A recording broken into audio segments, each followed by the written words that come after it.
ಒಂದು ಗೂಡು ಇಟ್ಟು ಟನ್ಗಟ್ಲೆ ಜೇನು ಮಾರಾಟ.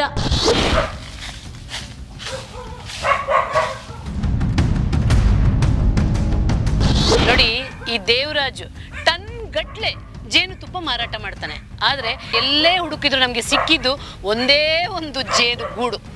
ಒಂದೇ ಒಂದು ಜೇನುಗೂಡನ್ನು ಇಟ್ಕೊಂಡು ಟನ್ ಗಟ್ಲೆ ಜೇನುವನ್ನು ಮಾರಾಟ ಮಾಡ್ತಾರೆ. ಮತ್ತೆ ಹೇಳ್ತಾನೆ ನಾವು ಟ್ರೈಬಲ್ಗಳಿಂದ ತಗೊಳ್ತೀವಿ ಅಂತ.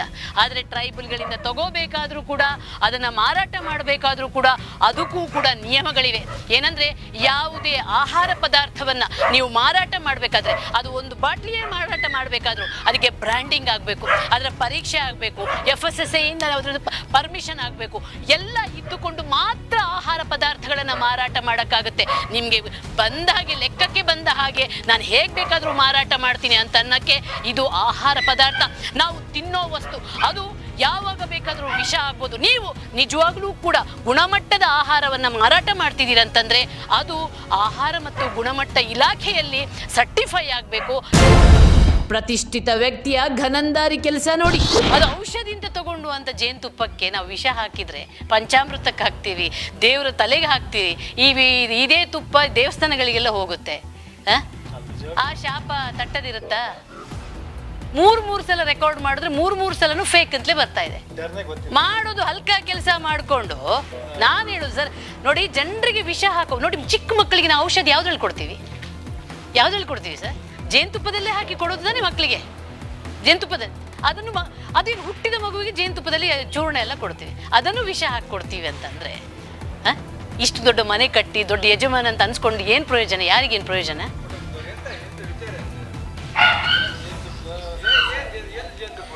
ಏನು ಜೇನುತುಪ್ಪ ತೋರಿಸ್ಲಾ?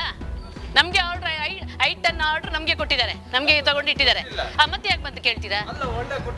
ಒಳ್ಳೆ ಕುಟುಂಬ ಅಂದ್ರೆ ನಮ್ಮ ಹತ್ರನೇ ಆರ್ಡರ್ ಕೊಟ್ಟಿದ್ದವರು. ನಮ್ಗೇನೆ ಐದು ನಮ್ಗೆ ಅಲ್ಲೇ ಒಳಗಿದೆ, ಅದ್ರೊಳಗಿದೆ ನೋಡಿ, ಅದ್ರೊಳಗಿದೆ ರೀ, ಆ ಶೆಡ್ ಒಳಗೆ. ಓಪನ್ ಮಾಡಿ, ಅದನ್ನು ಓಪನ್ ಮಾಡಿದ್ರೆ ಗೊತ್ತಾಗುತ್ತೆ ನಿಮಗೆ. ಓಪನ್ ಆಗೋದು ಹೆಂಗೆ ಗೊತ್ತಾಗುತ್ತೆ ನಿಮಗೆ?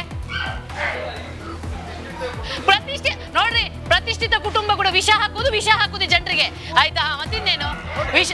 ನೋಡಿ ಒಳಗೆ, ಅಲ್ಲಿ ಬಗ್ಗಿ ನೋಡಿ.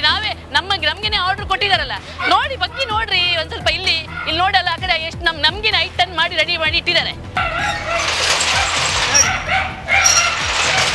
ಯಾವ ರೀತಿ ಕ್ಯಾರಮಿಲ್ಗಳನ್ನೆಲ್ಲ ಇಟ್ಕೊಂಡು ಮಾಡ್ತಿದ್ದಾರೆ ಅಂತ ನೀವೇ ನೋಡಿ. ಆಫೀಸಲ್ಲಿ ಇಲ್ಲೇ ನೋಡಿ, ನೀವೇ ನೋಡಿ.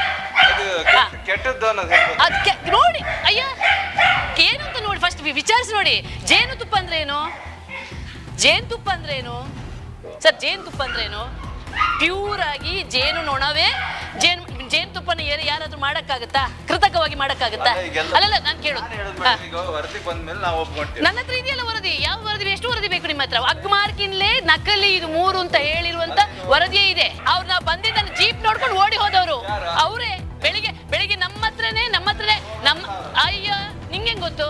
ನಾವು ಬಂದಿದ್ದಾಗ ನಮ್ಮ ಹತ್ರ ವ್ಯವಹಾರ ಮಾಡ್ಲಿಕ್ಕೆ ಬಂದು ಆಮೇಲೆ ಅಲ್ಲಿ ಫುಡ್ ಆಫೀಸರ್ಸ್ಗಳು ಬಂದ್ರು ಅಂತ ಹೇಳ್ಕೊಂಡು ಓಡಿ ಹೋದವರು ಇದೇ ಮನುಷ್ಯ. ಸಾಚಾ ಆಗಿದ್ರೆ ಸ್ಯಾಂಪಲ್ ಕೊಡಿ.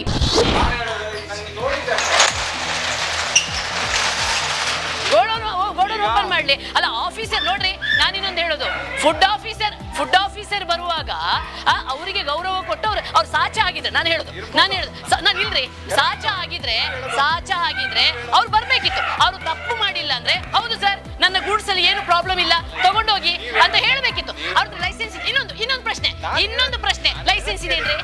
ಲೈಸೆನ್ಸ್ ಇದೆಯಾ ಅವರಿಗೆ? ಈಗ ಅವರು ಎಲ್ಲ ಮೋಸ ಮಾಡಿ ಕಾನೂನು ಹೋರಾಟಕ್ಕೆ ಹೋಗಿರ್ಬೋದು. ಅಲ್ಲ ರೀ, ಅವ್ರದ್ದು ಲೈಸೆನ್ಸ್ ಇದೆಯಾ? ಎಲ್ಲಿದೆ ಲೈಸೆನ್ಸು? ಲೈಸೆನ್ಸ್ ಇಲ್ಲ. ಮತ್ತೆ ಮಾಡಿ, ಲೈಸೆನ್ಸ್ ಇಲ್ಲಲ್ಲ. ಲೈಸೆನ್ಸ್ ಇಲ್ಲದೆ ಹೆಂಗೆ ಜೇನುತುಪ್ಪ ತಯಾರು ಮಾಡ್ತಾರೆ? ಹೆಂಗೆ ಮಾರಾಟ ಮಾಡ್ತಾರೆ? ನಾವು ಅದೇ ಫುಡ್ ಆಫೀಸರೇ ಬಂದಿರೋದು. ಮತ್ತೆ ಫುಡ್ ಆಫೀಸರ್ ಅಷ್ಟು ನೀವು ಸಾಚಾ ಆಗಿದ್ರೆ, ಅಷ್ಟು ಪ್ರತಿಷ್ಠಿತ ವ್ಯಕ್ತಿಗಳಾಗಿದ್ರೆ ಓಪನ್ ಮಾಡಿ ನಮ್ಮ ಜೇನುತುಪ್ಪದಲ್ಲಿ ಯಾವುದೇ ತಪ್ಪಿಲ್ಲ, ನಾವು ಕರೆಕ್ಟ್ ಆಗಿದ್ದೀವಿ ಅಂತ ಎದೆ ತಟ್ಟಿ ಹೇಳಿ ಓಪನ್ ಮಾಡಿ ಕೊಡಿ. ಅಯ್ಯೋ, ಹೇಡಿಗಳ ತರ ರೀತಿ ಓಡೋದಲ್ವೇನ್ರಿ? ನೀವೇನಕ್ಕೆ? ನೀವು ನಿಜವಾಗ್ಲೂ ಪ್ರತಿಷ್ಠಿತರು, ನೀವು ದೊಡ್ಡ ಇದಾದ್ರೆ ಓಪನ್ ಮಾಡಿ ನಮ್ಮ ಜೇನುತುಪ್ಪ ಸರ್ ತಗೊಳ್ಳಿ, ಇದು ಪ್ಯೂರ್ ಜೇನುತುಪ್ಪ, ಏನೂ ಆಗಿಲ್ಲ ಇದರಲ್ಲಿ ಅಂತ ಧೈರ್ಯವಾಗಿ ಹೇಳಿ. ಅದು ಇಲ್ಲದೆ ಬಾಗಿಲು ಹಾಕೊಂಡು ಫುಡ್ ಆಫೀಸರ್ ಬರುವಾಗ ಓಡಿ ಹೋಗುವಂತವ್ರು, ಅವ್ರು ಎಂತ ಪ್ರತಿಷ್ಠಿತರ್ರಿ, ಅವ್ರು ಎಂತ ಸಾಚಾಗಳ್ರಿ. ಅಯ್ಯಯ್ಯೋ, ಬರ್ಲಿ. ಇಲ್ಲಿ ನೋಡಿ, ಇದೇ ಗೋಡೌನು ನಮ್ಗೆ ಇವತ್ತು ಬೆಳಿಗ್ಗೆ 5 ಟನ್ ಜೇನುತುಪ್ಪ ಕೊಡ್ತೀವಿ ಅಂತ ಹೇಳಿ ನಮ್ಮನ್ನು ಕರೆಸಿದ್ರು. ಇಲ್ಲಿ ನೀವು ನೋಡಿರ್ಬೋದು, ಈ ಗೋಡೌನ್ ಒಳಗೆ ಸಂಪೂರ್ಣ ಪೂರ್ತಿ ಇಟ್ಟಿದ್ದಾರೆ. ಈಗ ಬೀಗ ಹಾಕೊಂಡು ಹೊರಟೋಗ್ಬಿಟ್ಟಿದ್ದಾರೆ. ಆಯ್ತಾ, ಪೂರ್ತಿ ಇಲ್ಲಿ ಈ ಗೋಡೌನ್ ಪೂರ್ತಿ ಅವರು ಇದನ್ನ ಜೇನುತುಪ್ಪನ ಇಟ್ಟಿದ್ದಾರೆ. ನೋಡಿ, ಇದರಲ್ಲಿ ಪೂರ್ತಿ ಗೋಡೌನ್ ಒಳಗೆ ಈ ರೀತಿ ತುಂಬಿಕೊಂಡು ಕೂತಿದೆ. ಆಯ್ತಾ, ಇದು ಅವನು ಜೇನುತುಪ್ಪವನ್ನು ತಯಾರಿಸುವ ಘಟಕ. ಜೇನುತುಪ್ಪ ಇಲ್ಲಿ ಯಾವ ಜೇನ್ನೊಣನು ಜೇನನ್ನು ತಯಾರು ಮಾಡಲ್ಲ, ಇಲ್ಲಿ ಯಾವ ಗೂಡುಗಳು ಇರಲ್ಲ. ಇಲ್ಲಿ ಏನಿದ್ರು ಕೃತಕವಾಗಿ ಜೇನು ರೆಡಿಯಾಗತ್ತೆ. ಇಲ್ಲಿ ರಾಶಿಗಟ್ಲೆ ಟನ್ಗಟ್ಲೆ ಜೇನುತುಪ್ಪ ರೆಡಿ ಆಗುತ್ತೆ. ಅದು ಬರೀ 85 ರೂಪಾಯಿಗೆ 1 ಲೀಟರ್ ಕೊಡ್ತಾರೆ. ಇಡೀ ಪ್ರಪಂಚದಲ್ಲಿ 85 ರೂಪಾಯಿಗೆ ಜೇನುತುಪ್ಪ ಕೊಡುವಂತ ಯಾವ ಒಂದು ಇದು ಇಲ್ಲ. ಅದು ಜೇನತ್ರ ಕೇಳಿದ್ರು ಕೂಡ ಅದು ಕೂಡ ಅಷ್ಟು ಕಡಿಮೆಗೆ ಕೊಡಕ್ ಸಾಧ್ಯನೇ ಇಲ್ಲ. ಆಹಾರ ಅಧಿಕಾರಿಗಳಿಂದ ನೋಟಿಸ್. ಕಳೆದ 25-30 ವರ್ಷದಿಂದ ಈ ಜೇನುತುಪ್ಪದ ವ್ಯವಹಾರ ಮಾಡುತ್ತಿರುವಂತಹ ದೇವರಾಜ್ ಅವರ ಸ್ಯಾಂಪಲ್ ಅನ್ನು ನಾವು ಅಗ್ಮಾರ್ಕ್ ಲ್ಯಾಬ್ಗೆ ಕಳಿಸಿದಾಗ 3 ಸಲ ಕೂಡ ಅದು ಫೇಕ್ ಅಂತ ಬಂದಿದೆ. ಈಗ ಖುದ್ದು ಆಹಾರ ಸುರಕ್ಷತಾ ಮತ್ತು ಗುಣಮಟ್ಟ ಅಧಿಕಾರಿಗಳು ಅವರ ಅಂಗಳಕ್ಕೆ ಬಂದಾಗ ಅವರು ಪರಾರಿಯಾಗ್ಬಿಟ್ಟಿದ್ದಾರೆ. ಆದ್ರೆ ಈಗ ಅಧಿಕಾರಿಗಳು ಅವರಿಗೆ ಸ್ಯಾಂಪಲ್ ಕೊಡಕ್ಕೂ ಕೂಡ ಅವ್ರು ರೆಡಿ ಇರಲಿಲ್ಲ. ಹಾಗಾಗಿ ಅವರಿಗೆ ನೋಟಿಸ್ ಕೊಟ್ಟಿದ್ದಾರೆ. ಆ ನೋಟಿಸ್ಗೆ ಉತ್ತರ ಕೊಡಬೇಕು. ಯಾಕಂದ್ರೆ ಇವರು ದೇವರಾಜ್ ಅವರು ಜೇನುತುಪ್ಪ ಮಾರಾಟ ಮಾಡೋಕ್ಕೆ ಅಥವಾ ಅದರ ವ್ಯವಹಾರ ಮಾಡಕ್ಕೆ ಯಾವ ಲೈಸೆನ್ಸ್ ಅನ್ನು ಹೊಂದಿಲ್ಲ.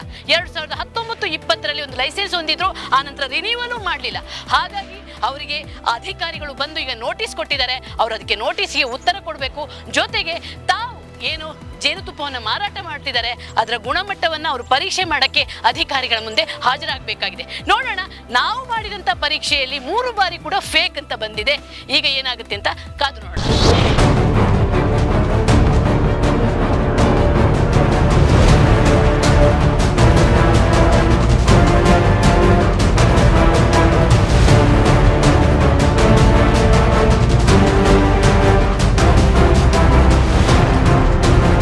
ಹೀಗೆ ಆಹಾರ ಅಧಿಕಾರಿಗಳು ನೋಟಿಸ್ ಕೊಟ್ಟು ತೆರಳಿದ್ರು. ಆದರೆ ನಾವು ಮಾತ್ರ ದೇವರಾಜನ ಬೆನ್ನು ಬಿಡಲಿಲ್ಲ. ಆತನ ಚಲನವಲನಗಳ ಮೇಲೆ ಗಮನ ಇಟ್ಟಿದ್ದೆವು. ಇದರಿಂದ ಕೆರಳಿದ ಜಯರಾಮ್ ಮತ್ತು ಪ್ರಸನ್ನ ಗ್ಯಾಂಗ್ ಏಕಾಏಕಿ ನಮ್ಮ ಕಾರಿನ ಮೇಲೆ ದಾಳಿ ಮಾಡಿ ನಮ್ಮ ತಂಡದ ಮೇಲೆ ಹಲ್ಲೆಗೆ ಮುಂದಾದ್ರು.